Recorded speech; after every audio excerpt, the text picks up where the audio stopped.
Bagyong Ondoy sa Luzon, kilala bilang Typhoon Kitsana. Ilang taon na ang nakalipas pero nakatatak pa rin sa nakararami ang tindi ng hagupit nito. Ika-26 ng Setyembre taong 2009, humagupit ang Bagyong Ondoy sa malaking kalupaan ng Luzon.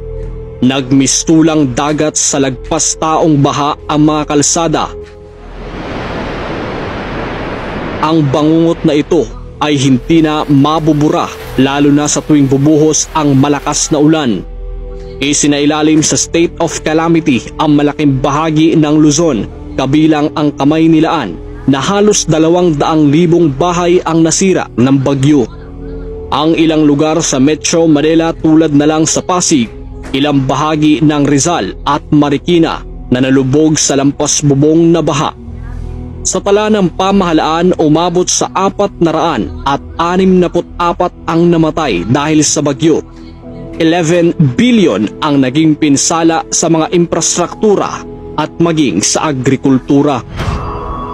Bagyong Yolanda sa Visayas ay isang napakalakas na tropical na bagyo na tumama sa Pilipinas at isa sa pinakamalakas na bagyo sa kasaysayan ng mundo.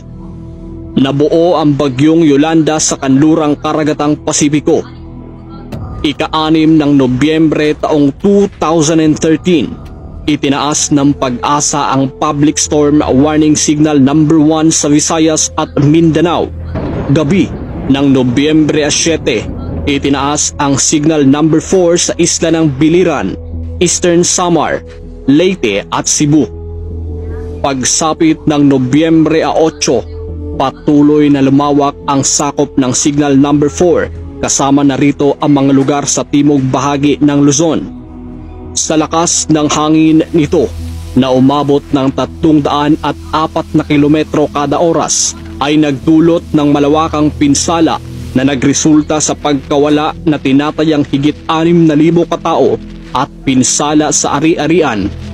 Ang mga lokal at pambansang otoridad ay tila hindi handa at inaasahan ang ganoong kalaking pinsala ng Bagyong Yolanda, kaya pati ang ibang bansa ay tumulong na rin. Maraming mga tahanan, gusali at infrastruktura ang nawasak na tinatayang umabot sa 95 billion pesos ang kabuuang pinsala.